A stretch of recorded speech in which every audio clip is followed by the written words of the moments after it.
Hey, what's up, everybody? It is Monday, February 10th. You got two of the three amigos. You got Corey Connors, host of Sustainable Packaging Podcast, Good morning. and you got me, Velio Matos, host of Packaging Unboxed Podcast. Adam is out. He's out on the road today, but I think he'll be back tomorrow. I hope so. Yes. Yeah, absolutely. So we're covering a couple things today. We're covering some big brands that are going all recyclable in the next 10 years. We've got some Russian explosives that we'll talk about, and we'll cover some of the things that we saw from Super Bowl. But stick around.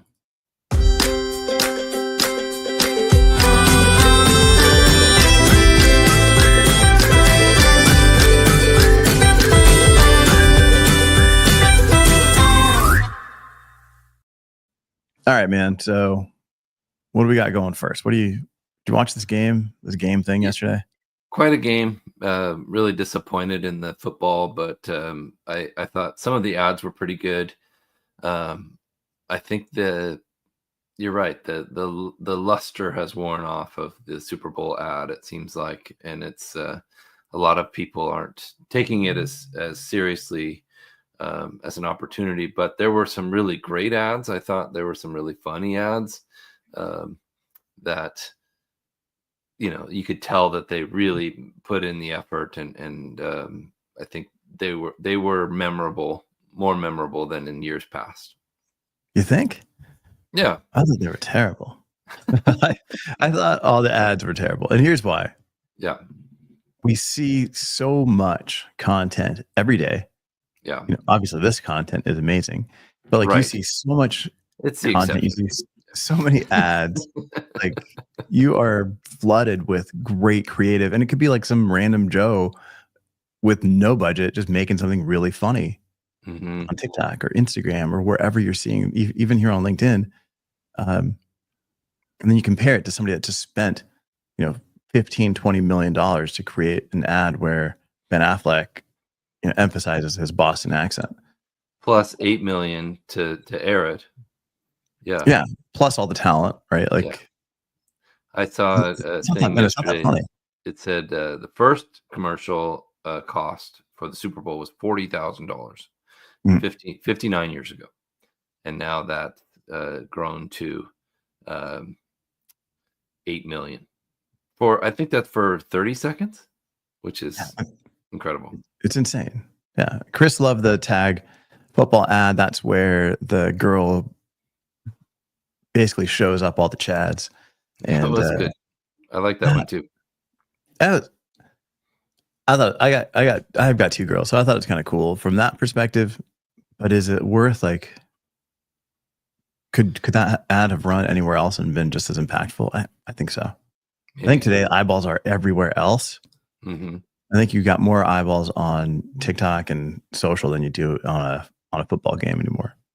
Yeah. So yeah, that's the thing. It's is it worth spending the money on that ad? And I don't know. And there's a lot of I think one of the reasons why maybe it's still valuable is because people like you and me talk about it for weeks afterwards and before. There's so much media discussion on which ad was the best, which ad was memorable, which one was your favorite, which one was funny. And I think, so there is some value there. I don't know if it's $8 million worth, but it's that's just impressive. Yeah. And that's just to air it, right? You still have all the talent, you still have all the creative, you still have all the everything that goes into it. Those ads are insanely costly. If you go back to the guy with the ocean spray bottle on TikTok, right? Cost zero. Dog face. Yeah. Made an insane amount of money for the brand. That and wasn't even on purpose. Right. That was so cool. That's a marketing win that will be taught in schools in the future. And probably I'm not going to Dunkin' Donuts just because Ben Affleck and Belichick's girlfriend made a stupid ad. That's the thing. It was funny, but yeah, I mean, it doesn't influence my purchasing decisions. I thought Starbucks is really pushing Just thought that was interesting. Their brand has kind of lost its way, it seems like, and they're really trying to get back into the favor of the US. Yeah. Well, Or the you know, world. that kind of goes to Anheuser-Busch, right? Like Mhm. they've got like a redesign, they've got like a repositioning where they're no longer domestic. They're not a domestic beer. Now they're an American beer. Like they want Right. America first. Yeah. I did think their commercial was funny. The super long cooler was funny. Peyton Manning's funny. Post Malone, yeah, it was comical. I did think it was interesting, the packaging change that Coors Light made to change their name to Mondays or Monday or something like that. I thought that was interesting. I don't know if people will buy their beer today because it says Monday on it. But nice to see packaging be at the forefront of a Super Bowl ad. Yeah, no, it was in a few of them for sure. Yeah. And I kind of like, you know, just moving on. If you had a favorite commercial on the Super Bowl, or if you didn't even watch the Super Bowl, then let us know. It was on. I slept through most of it because I got super comfortable, and I'm like, all right, this is. The I don't game really care. wasn't very exciting. Unless you're And an Eagles fan, I'm not a then it football was. fan. If you're an Eagles fan, it was the best game of your life. But Yeah, and if you know me, sports aren't a big part of my life. yeah. All right, so let's see what we got from Chris. LA Times has a great article that supports my views. Of course, She's talking about my views. My views. No, my views. We've heard it here before. Elio is right. You heard it here first. You heard it here first.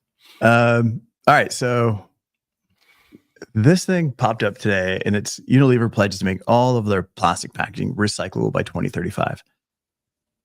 At first glance, like, what are your thoughts here, Corey? I think it's kind of a makeup for their 2025 miss. To be really blunt, I think they're trying hard. They have so many brands and so much to do that I think it's overwhelming for a company like them. Hundreds of brands involved with Unilever, and it's a daunting task to change your packaging for one brand, let alone hundreds. But I think it's good news. I think it's good to see companies like this commit to positive packaging changes. See, and then I take the opposite. You know, I look at it and I call it BS. Yeah, you can make your packaging technically recyclable, right? You can make plastic technically recyclable. Doesn't mean that it's going to be recycled. And that's the thing. Like, I don't care. It's a positive step, right? Is it? It's an effort. If it's not recycled, then where's the positivity there? Then it's the same thing. You're just moving. Yeah, it's the potential for that recycling. I think with extended producer responsibility laws and all of these changes coming, I think recycling, especially with plastics, will be more common. The effort is to get those numbers up. We always talk about 4.5% of overall plastics. Now that isn't just packaging. No, that's everything. That's everything, including your car's interior. You know, it's 80% plastic today. So when you bring your car to the dump or whatever, I don't know what happens to a car, to the junkyard someday. They say that didn't get recycled, so that counts against that number. So we need to be critical of that number, but aware of it. I think the numbers will increase as AI is involved with the MRFs and sorting. But I think what they're doing is a good step. It's just they could do more. And I think I hope to see them do more as a big company that's trying to lead. You're so positive, Corey, and that's why I love you. That you always see the glass completely full, even when it's full. half empty. Yeah. Like being able to claim that your packaging is recyclable versus actually having it recycled. Like If we look at some Unilever brands, like they do deodorant, they do all these different things. Yeah, they'll do stuff in aerosol cans. Yep. The can itself could be labeled as recyclable, right? Then the componentry within that's attached to it may not allow it to be recycled in the majority of areas. But because the material can be recycled, it can be labeled recyclable. We get into like roll-on or other typical deodorant applicators. There's so many different components inside of those that, yes, the plastic is technically recyclable, but with all the componentry, it's not recycled anywhere. Same thing goes for a lot of these small products that they have. Yeah, it can be technically recyclable, but it's too small to be recycled. It's too small to be separated. So at the end of the day, if the stuff that's labeled recyclable is going to landfill, just like it was before it was labeled recyclable, then it's not really making any kind of progress. And you mentioned they've got a ton of brands. They've got hundreds of brands. Below this image, it says they've initiated more than 50 refill and reuse pilot projects since 2018. So in the last 7 years, the effort that they've made has been 50 different programs out of hundreds of brands in 7 years, right? So there's not a whole lot going on there. Reuse is a challenge. Yeah, it's an eventual goal for sure. I think reusable packaging is the future of sustainable packaging, but it's going to take time. It's going to take effort, pre-competition collaboration between brands, especially when they own several brands that are doing similar things. Why can't they make all the packaging the same and use the same packaging and just differentiate with labels and print? Okay. So try to dig through your positivity, Corey. In 7 years, if they've only done 50 refill projects, yeah, when you're saying refill is the future, like, does it really seem like they're trying to make progress there or just testing? I think they're testing, and I think that's all they can do at their scale. So maybe there's other companies that need to take the lead there. Smaller companies using refillable, like Aora beauty products out of Mexico. They were on my podcast. They have refillable packaging, like Mob Beauty has refillable packaging, and it's a successful system, and it's very popular. People are actually buying it because of the packaging. So I think maybe larger brands can look to smaller brands for successful programs and emulate those, and reach out to them and say, how did this work? Yeah. What do you think of about their refill programs that Unilever's done? The one I know is the Dove deodorant, and I think it's beautiful packaging, and it won a bunch of awards. I actually know a few people that use that deodorant because of the packaging, because they're like you and me and packaging nerds and really appreciate that effort. What we're asking consumers to do is make a change and use different packaging materials that will live on their countertops and in perpetuity, and then just do refills. And I think that's great. It's very positive. It's very helpful, but it needs to go to scale. It needs to be the way it's done, Yeah. And here's that Dove refill. Yeah. I think the challenge here is that you're getting less deodorant that you typically would. You're paying. Is it a smaller amount? I didn't research that. Yeah, it's a smaller container because it's metal, right? So cost is going to go up. So they've got to balance cost versus quantity.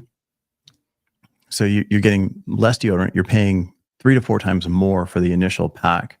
And then for the deodorant that refills, it's about the same as what you're paying now. So again, people say that they will pay more for sustainable packaging. Yeah. But when it comes down to it, it's like, I'm not paying $18 for deodorant. But I mean, there's deodorant brands out there that are just plastic and are $18, right. It's kind of like, it's kind of where does it matter to you? Well, and you introduced me to Dip, the shampoo and conditioner. Yeah. That's a solid form. That's brilliant. The team there is doing great things to be more sustainable. No plastic at all in their packaging. And their packaging actually is recyclable already. It's paper and it's condensed and it's easy to travel with and it works well. And I use it. And Hmm. yeah, and Brody, great point. There's other brands like Wild that are doing great things in this refill space. Yeah. Yeah, definitely. There's people that are starting, like brands that are kicking off with this is like this is built into the brand.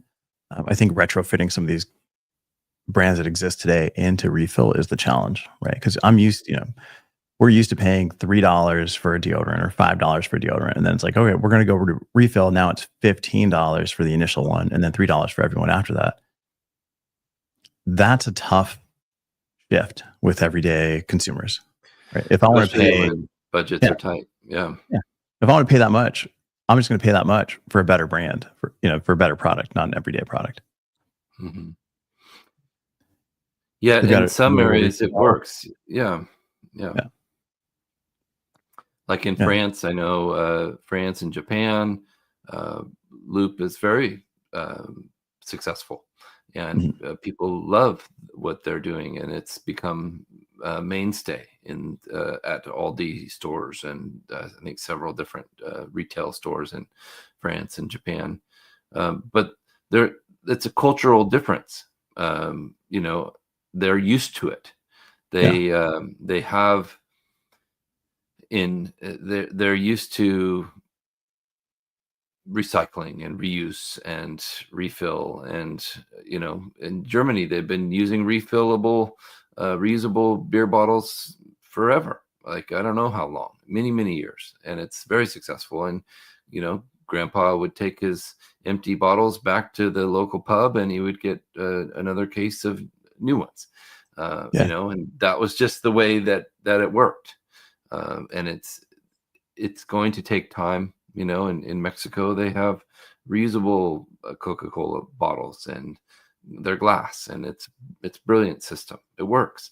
They're used to it. So how do yeah, we get to the rest of the world to be able to accommodate that? And I think that's the number one question. yeah. So if I wanted to refill my Dove deodorant, you get 2 refills, $13. If I go to buy just regular Dove deodorant, I get 2 for $6. How do you know, A lot of people say this, and I agree with it. Sustainability is a luxury right now, yeah, and that's terrible. But then you look at things like Dip. I've had the same shampoo bar for a month. mhm, A bottle of shampoo wouldn't have lasted me a month. And that you look at their product, it's incredible. It's a cost savings. It's more sustainable. But not everything can be made into a concentrate bar or a water-free solution that like cleaning products and things like that. It's very difficult. But we use that. Their products all the time. I love them. They're amazing. yeah. And this is the brand Dip. It's dipalready.com. Somebody's asking for the link. Yeah, they've got a face wash, shampoo, all these different products, no bottles, just boxes and bars. And it's really great stuff. And having a chance to speak to those guys a while ago, they kind of got into one of the things was like we're looking at things that are effective, things that are sustainable and healthy for you. And like we went down the top list of products that are uh, effective in shampoo, but also the ones that are not so good for you. And they're like, we tried the ones that are the healthiest for you, and it didn't make the shampoo work. Hmm. So like we went down to the next one, and like we tested a few different things, and some of these ingredients in here are better for you, but not all of them because they're trying to make sure that the product works, Oh, right? yeah. And like if you go full one direction where it's all great for you, the quality of the product sucks, right? So Right. I mean, realistically, they're kind of balancing out a little bit of everything, and that's kind of what you have to do. It's like at the end of the day, I'm paying for something, I'm expecting that result. The product has to be great and sustainable. And I think that if it's the other way around, if it's just sustainable and it's not great, You've people got are. you've got a discount code for dip? I Brody got one. Yeah, she What? she she reached out to Kate. Kate Nice. and they're amazing people, and they gave her a code. So yeah, if you want a discount on dip, try Sustainable Packaging Podcast as the code when you cash out, and it's or check out, and it'll save you some money. I think it's I like love it. I love it. 10% or 15%. It's a large amount. Yeah. Hughes is coming in with when the consumer sees the cost savings is when they'll opt for the sustainable versus first gen option. Yeah. The cost plus option will likely push consumers away, especially in today's inflationary environment. 100%. And Hugh, why isn't there like a refillable maple syrup? Yes. Let's work on that, Hugh. Right, like that. Send us samples. We'll help you. Yeah, for sure. Like I splurge on maple syrup here. We got like the full organic glass bottle, the bigger jug. Like, I'm always trying new things. That and olive oil, I think, are the two things that I spend. I splurge on when it comes to food. Yeah, for sure. You should, but it's important to eat good quality products. Yeah. Do you think strict environmental regulations are why Europe uses more refillable packaging, or is it consumer demand for sustainability? Both. I think it's both. I think they're used to it. Like I said, culture. Yeah, it's a cultural difference. You go to the store and you're used to this packaging. You're used to refill, reuse. You bring your own bag. This is the way that it's always been done in your family, and so it's going to take generations to change the way that people act and the people are willing to shop. Are they willing to bring their packaging back to the grocery store to have it recycled? Are they willing to bring their packaging back to have it refilled or cleaned and refilled? It's a lot. The thing on Europe, though, is that those cities are so much more condensed, right? Where if you're driving or if you're walking, right, like it's easier to just walk. You can walk to a grocery store in most cities. You've got your local grocer, your local strip of like just local shops.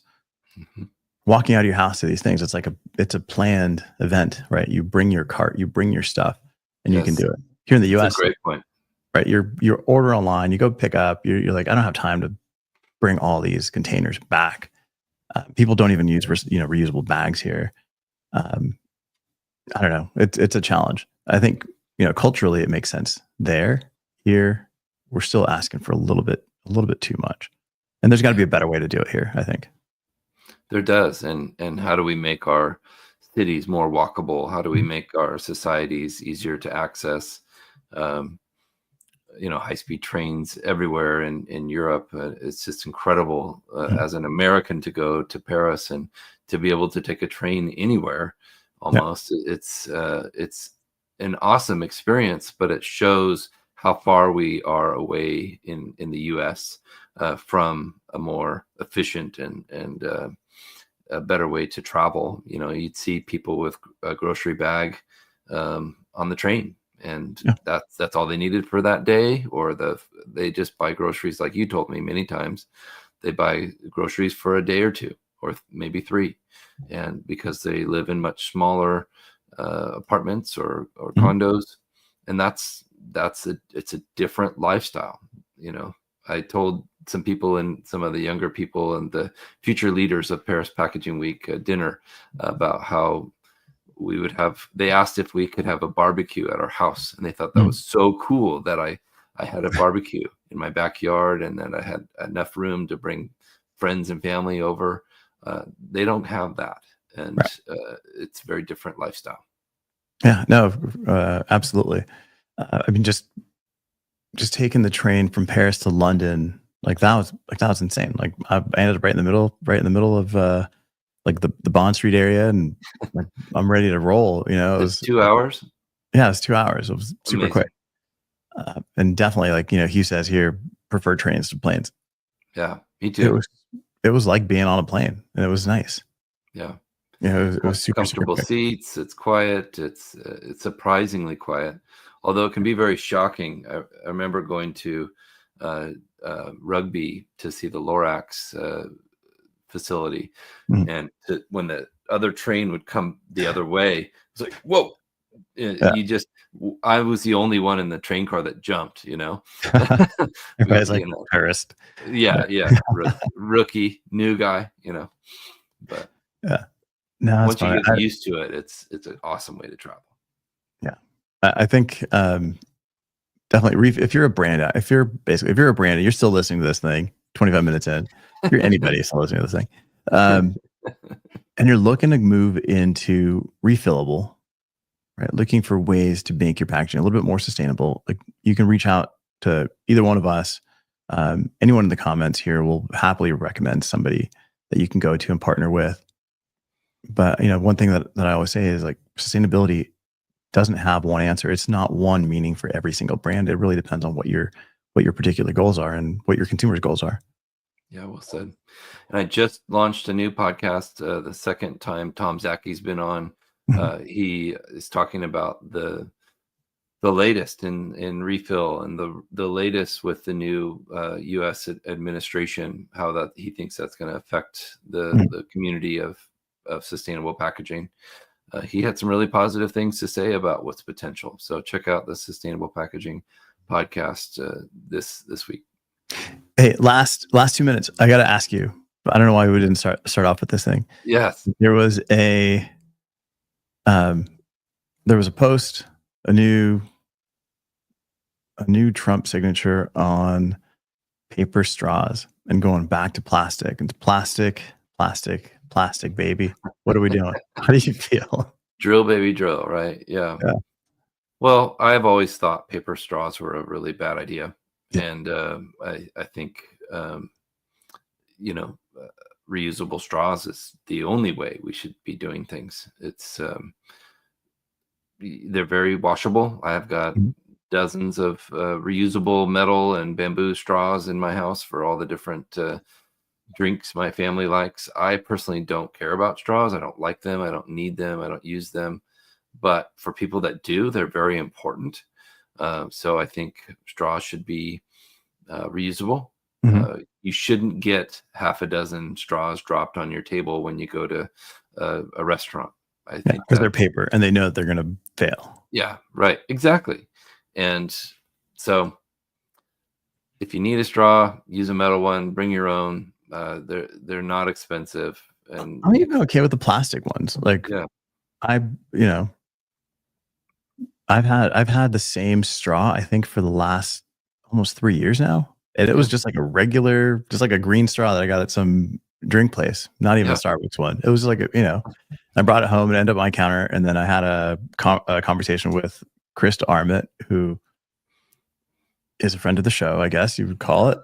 He's been on, very interesting guy, but I wouldn't say that. yeah, he's like, "My kids use the same straw over and over." So I'm like, "All right, well, let me see if I can keep using this one." And I've used it for 3. It's a stupid plastic straw. And it's like, nobody says it's a throwaway straw. It's like, you reuse the same straw. You can just keep using the same ones. That's a good point. Um, And and paper straws last for 20 that minutes. that's one area where I do agree with him. The other thing was with paper straws, I guess they found that they were full of PFAS. Right. In order 90% of them had PFAS all over them. I won't use them. I won't let my family use them. I don't think they're good for the world or the environment. Yeah. Ted's Montana Grill has used paper straws for decades. See? So people are just sucking up that PFAS at Ted's. What about I've seen some that are interesting. They're made out of licorice or candy or things like Yeah, that. They're edible pasta. straws. Yeah, Yeah. I'm not down with that. That changes the flavor of whatever I'm drinking. But I think with the paper straws, in order to have them delay the moisture soaking into them, Yep. that's where the PFAS come in, right? That's where those coatings come in. And as that starts breaking down, as you use those things and they start falling apart, those chemicals release and come in, go into your body. I think that's the challenge. And that was the problem with a lot of molded pulp and paper-based products that are trying to be used in the trying to be water resistant or grease resistant or whatever the case may be, which is where a company like NotPla came in and really made something that's actually effective and sustainable. Yeah. Yeah. And Chris, I don't know about TEDs. I'm just making a joke. But yeah, thanks for joining us, guys. We're going to wrap it up here. Any questions, throw it in the comments. Do us a favor, subscribe on all the channels, all that good stuff. And if you do have questions, let us know. We're always down to answer and help. Thank you.